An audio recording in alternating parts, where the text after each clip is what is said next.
देखो दोस्तों, अभी बारिश चालू हो गई और ये राहुल खन्ना की देखो रूप। हम भीग गए हैं।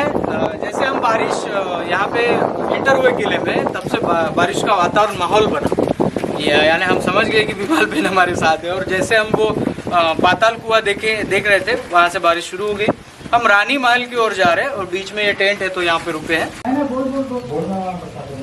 दोस्तों, ये पानी का संचय अभी दिख रहा है और उसका नाम है रानी तालाब।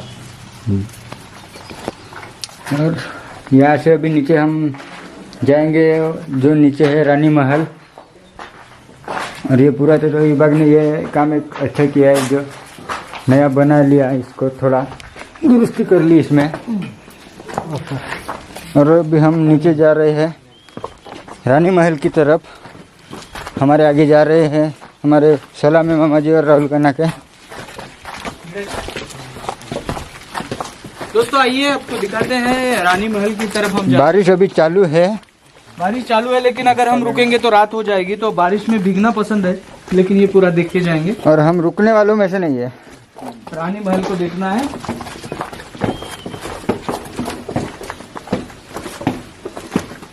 पत्थर प्राचीन है, ये सीमेंट से किया हुआ है।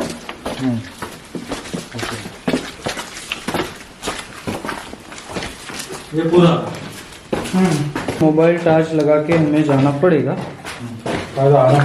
और ये प्राचीन है, ऊपर का बनाया, ऊपर का अभी नया बनाया हुआ है दोस्तों। अभी ये प्राचीन है। रास्ता नीचे का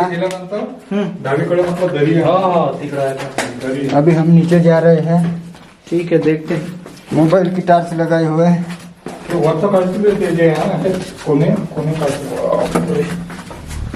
बहुत धीरे धीरे जाना पड़ता है दोस्तों।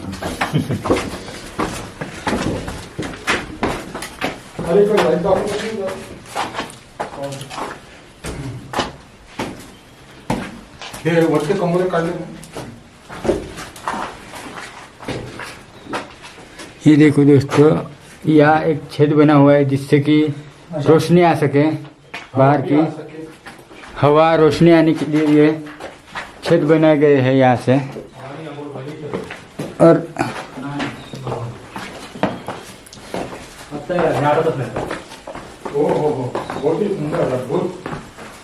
दोस्तों, ये जो ये क्षेत्र है, कहा जाता है कि यहाँ पे रानी या नहाती थी। तो आज का जो आप मॉडर्न स्विमिंग पूल कहते हैं, वही वैसे ही बनाया गया है। और कहते हैं कि यहाँ का पानी कभी खत्म नहीं होता। तो यहाँ पे लोग नहाते थे। यहाँ पे आपको जो स्टेप्स दिख रहे हैं, वो स्टेप्स अंदर तक है, यानी पानी बहुत ज्यादा है यहाँ पे। तो ये वो क्षेत्र है जहाँ पे ये अंदर जो वीआईपी लोग हैं, राजा महाराजा के वीआईपी लोग हैं, वो नहाते थे। रानी महल कहते थे, तो लोगों की किंवदंतियों के अनुसार रानियाँ यहाँ पे नहाती होंगी। तो बड़ा ही बढ़िया क्षेत्र है। इतने प्राचीन बहुत सारे साल होने के बावजूद भी यहाँ पे अभी भी ये बना हुआ है। तो इसको कंटिन्यू रखना पड़ेगा और आने वाले जनरेशन को दिखाना पड़ेगा।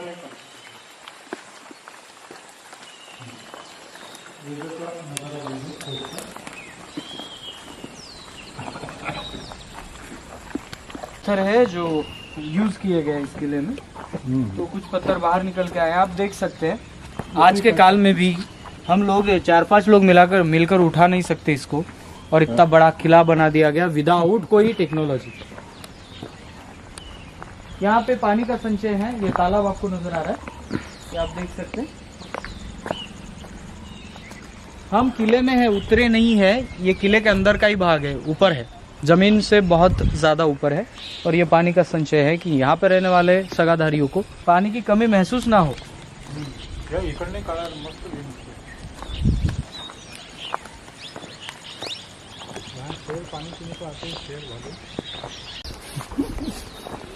देखो दोस्तों, ये गोंडवाना साम्राज्य की प्राचीन तोप देखिए आप। सबसे बड़ी। ये कैसे हिलाते होंगे इसको, और कैसे ले जाते होंगे और ऊपर रखते होंगे। पूरा आयरन है। और इसको अगर आप देखेंगे अच्छे से, तो ये बहुत ही पुराना है, बहुत पुराना है। लेकिन आयरन है पूरा। इसको नहीं उठा सकते, साइड में रख दिए उन्होंने। निकाल हो हो तेच हे इकडनं ते हत्तीवर राहून किंवा राजकीय नाही दोन्ही बाजूला हा दिसतो ना हत्तीवर राहून किंवा हा 1 2 3 तीन तीन आहे तिथलं काढा लागते सोड पाणी सोड हा तो कॉर्नरला आहे पाणी सोड ना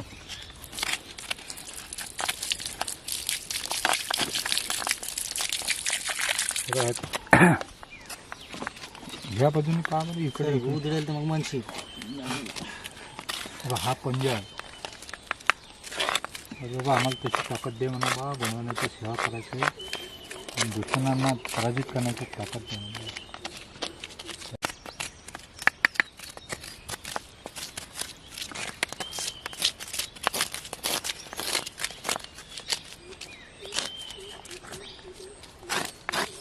पाणी आणलं मी 2 बस इकडनं कॅमेरा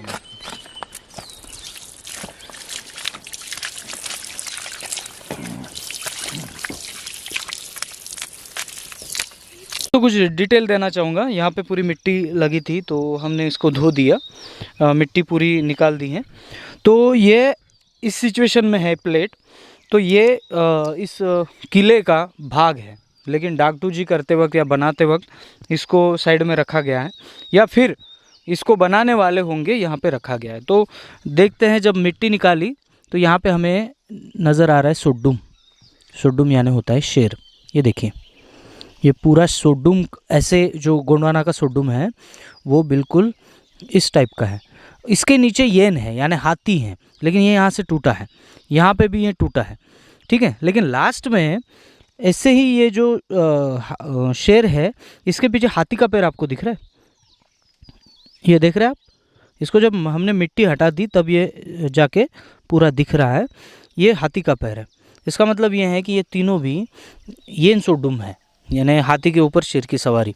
और ये जो चीज़ हमें नज़र आ रही है ये फ़िलहाल तो कुछ हम बता नहीं सकते, लेकिन इसकी खोज ज़रूर करेंगे। लेकिन ये पूरा स्पष्ट हो रहा है कि ये येन सोड्डुम है, ये सोड्डुम है, ये येन दिख रहा है, इसके ऊपर सोड्डुम है। तो बच्चों ने मेहनत ली और यहाँ की मिट्टी हटाई तो ये सामने आया।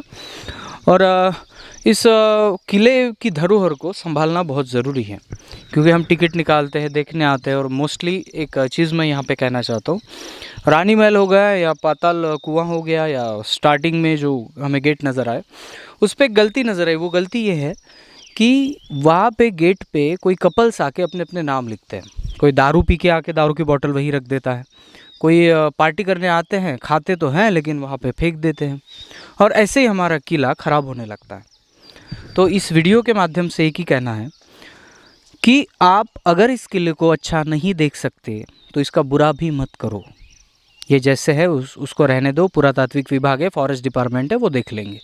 लेकिन अगर आप वहाँ आते हो, कपल्स के नाम लिख रहे, किसी ने फ़ोन नंबर लिखा होता ना तो उसको फ़ोन करके मैं लेता, लेकिन उसने कुछ किया नहीं है। और जब हम आए हैं तो यहाँ पे कोई भी कपल नहीं है, बट लोगों से हमने सुना है कि कपल आते हैं यहाँ पे। तो आप जब भी आते हो सो इसको ख़राब करने का अधिकार आपको नहीं है। प्लीज़ इस किले को गंदा ना करें। और जो है हमारे अगली जनरेशन को हम दिखाना चाहते हैं, तो ऐसे जो प्रूफ है, इस प्रूफ को हमें बचाना ज़रूरी है। मैं इस टीम को भी यही कहूँगा, इस किले को संभालने वाले इस प्लेट को उठाएं, इसकी मरम्मत करें और ऐसी जगह लगाए फ्रंट में कि ये गोंडवाना राज्य चिन्ह सभी को दिखे। यहाँ पे पूरी मिट्टी डाली गई थी, कुछ भी नहीं था। हमने जब देखा, इसको धोया, इसकी मिट्टी निकाली, तब जाके पता चला कि यहाँ पे येन सोड्डुम है। सलामी जी की तरफ जा रहा हूँ। तो सलामी जी, इस किले पे हम आए हैं और लास्ट पॉइंट है, तो क्या बताना चाहेंगे आप? हम वेलादी मानका से वेलादी जो हमारा गोंडवाना साम्राज्य का राजा था, उसको गोंडी भाषा में पोई कहते हैं। तो जिन जिन लोगों ने इस वेलादी कोट को और उनके साम्राज्य को चलाया है, तो उन राजाओं की सूची नाम भी हम उद्धार करना चाहते हैं। जैसे कि आप देख रहे हैं दर्शकगण कि हमारे जो लिंगो मोतीराम कंगाली जी है, उनको 1988 दक्षिण गोंडवाना की राजधानी चांदागढ़ परिक्षेत्र की जो यूनाते का जो किला है भद्रावती या भांदक, तो उनको 1988 में गोंडवाना की गोंडी समस्त गण समुदाय ने आचार्य पदवी उपाधि प्रदान करी थी 1988 में। तो उन्हीं का ये परम कृति है गोंडवाना का सांस्कृतिक इतिहास। तो इसके बारे में मैं जानकारी उन्हीं की किताब से देना चाहता हूँ कि मानिकगढ़ के वेलिया यानी नाग, गोंडी भाषा में वेलिया बोले तो नाग, नाग गण चिन्ह धारक राजा मानकासिया वेलादी की ये गाथा है। मैं यहाँ पे पढ़कर सुनाना चाहता हूँ क्योंकि हमारे पूर्वजों के जो वेलादी जो गोंड राजाओं के थे उनकी भी जो नामावली है उसका भी उजागर हो, क्योंकि हम ये पवित्र और अजोड़ गोंडाना का गढ़ कोट पे आए हैं। मानिकगढ़ जो चांदागढ़ महाराष्ट्र के जिला है, दक्षिण गोंडवाना की प्राचीन राजधानी है। तो सिरपुरगढ़ के राजा भीम बल्लाळ शाह की सत्ता स्थापित होने के पूर्व में ही मानिकगढ़ परिक्षेत्र में नाग गण चिन्ह धारक वेलादी गोत्रीय गण समुदाय के राजाओं का राज था। मतलब जो पहली राजधानी सिरपुर की है भीम बल्लाळ शाह आतराम की, पहले तो मतलब कोलबिल सीडाम की थी, तो उनको पुत्र न होने की वजह से उन्हें अपने रिश्तेदार आतराम गोत्री को ये प्रदान करी चांदागढ़ की राजधानी। तो उससे भी प्राचीन ये मानिकगढ़ कोट है जहाँ हम यहाँ आए हैं। मानिकगढ़ का किला मानका सिंह वेलादी गोत्रीय राजा ने बनवाया।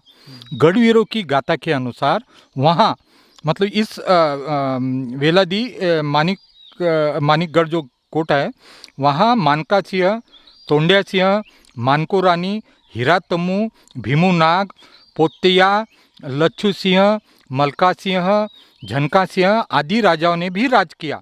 श्री सटवा सातवान राजाओं के समय में वे उनके अधीन रहे। सिरपुर के भीमा बल्लाळ सिंह के शासनकाल में वे सिरपुर, बल्लारपुर और अंत में चांदागढ़ के राजाओं के अधीन रहे। चांदागढ़ के राजा हीर सिंह के शासन काल में वहाँ झनका सिंह गढ़वीर था। तुंडियाल मानको की वीर गाथा आज भी गण समुदाय में विद्यमान है। जो तुंडिया सिंह राजा की कन्या थी उसे ही मानको दाई देवी के नाम से कहा जाता है। गण समुदाय के सगा देवों की दाई रायताड़ जंगू की वह उपासक थी। मतलब रायताड़ जंगू के बाद उसका जो सामाजिक क्रांति का प्रचार प्रसार ये मानको दाई ने किया। ठीक है, रायताड़ जंगू की थाना वहाँ से कुछ 20-25 किलोमीटर दूरी पर है। उसी की प्रेरणा से उसने इस परिक्षेत्र में गण समुदाय के सभी राजाओं को केसलागुड़ा के नागठाना में लाकर एकजुट करने का प्रयास किया था। राजा भीमा बल्लाळ ने भी उसी के कार्य से प्रेरणा पाकर दक्षिण गोंडवाना के गण समुदाय के सभी राजाओं को एक छत्र में नीचे लाने का कार्य किया और सिरपुर में अपनी प्रथम अधिसत्ता उसने प्रस्थापित की थी। क्या बात है, क्या बात है, आपने तो पूरा इतिहास बता दिया। दोस्तों बता दूं, ये जो किताब सलामी साहब ने पढ़ा है, किताब का नाम है गोंडवाना का सांस्कृतिक इतिहास। इसके लेखक हैं तिरुमल मोतीराम कंगाली साहब। और कंगाली साहब ने इतिहास जो पढ़ा है या लिखा है, ये इतिहास गोंडी किंवदंतियों के अनुसार लिखा है। लोगों में जा जाकर उनके पाटे ले लेकर उनकी कहानियाँ, इन कहानियों को जोड़कर ये इतिहास लिखा गया। बहुत ही पवित्र किताब है, आप इसको ले सकते हैं, पढ़ सकते हैं। आज अवेलेबल है ऑनलाइन और आप इसको ले सकते हैं। कहने का तात्पर्य यह है कि ये जो किला है प्राचीन गोंडियन किला है, प्राचीन गोंडवाना शासन में बनाया हुआ किला है। और इसको जो टोटेमिक्स हम कहते हैं, जो टोटेम लगाते हैं, तो नाग चिन्ह गंड चिन्ह धारक राजा थे। और यहाँ पे बहुत सारे सातवाहन का भी उल्लेख है। एक्चुअली सातवाहन जो राजा थे आंध्र प्रदेश के, वो सातवाहन का उसको बोला जाता है श्री सटवा। श्री सटवा यानी मिट्ठू, तोता। तो ये तोता जो टोटेम था वो राजा सातवाहन करके सप्तकर्मी या सातवाहन ऐसे नाम लगा के वो सामने आए। हमारे बहुत सारे लोग, जैसे सीडाम का एक किला है तो वो सोडुम लगाएगा, मैं कन्ना का हूँ तो मैं मेरा टोटेम लगा दूंगा। तो ये टोटेमिक सिद्धांत वाले गोंड लोगों का ये किला है यहाँ पे साबित होता है, और कंगाली साहब ने इस किताब में लिख रखा है। आपको कोई किसी को भी ऑब्जेक्शन हो तो प्लीज़ ये किताब पढ़ लीजिएगा आप।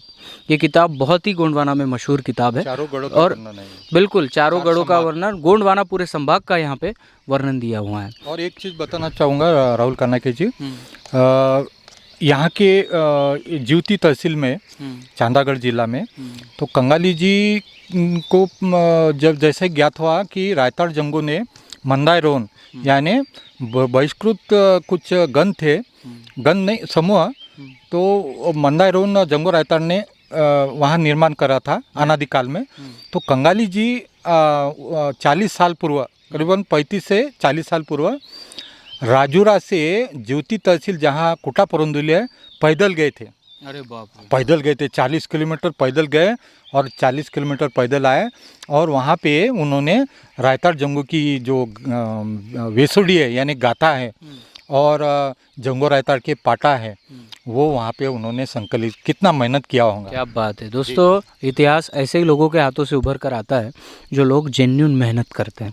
आज के काल में हम 40-40 किलोमीटर चलते नहीं हैं, लेकिन हम भी वही कोशिश कर रहे हैं जिस कोशिश को कंगाली साहब ने किया था। हालांकि हम कंगाली साहब जी इतना ज्ञान नहीं अर्जित कर सकते, लेकिन जो भी धरोहर है उसको बचाने की कोशिश हम स्टार्टिंग से कर रहे हैं और आगे भी करते रहेंगे। सो ये वीडियो अगर आपको पसंद आता है तो ज़्यादा से ज़्यादा लोगों में इसको शेयर करो, क्योंकि ज़्यादा शेयर करने से अपने गोंडवाना का साम्राज्य ज़्यादा लोगों में फैलेगा और इसकी जानकारी भी ज़्यादा लोगों को होगी। हमारे सुमित सलाम जी जो हमारे साथ है, आइए इधर आइए। इन्होंने पूरे ये रानी तालाब, पाताल के इंजापुर के सलाम है, और इंजापुर के सलाम का भी मैं आपको इतिहास बता दूँ। इस किले से संबंधित इंजापुर के सलाम है, और जो सवाल उठाते कि नहीं तुम्हारा कैसे है, गोंड लोगों का ये किला कैसे है, तो आपको बता दूं प्राचीन इतिहास है सलामों का इंजापुर के। कभी आप जाइए, यहाँ से इंजापुर नज़दीक है, तो वो बताते हैं कि उनके जो पूर्वज है वो इस किले की रखवाली करते थे।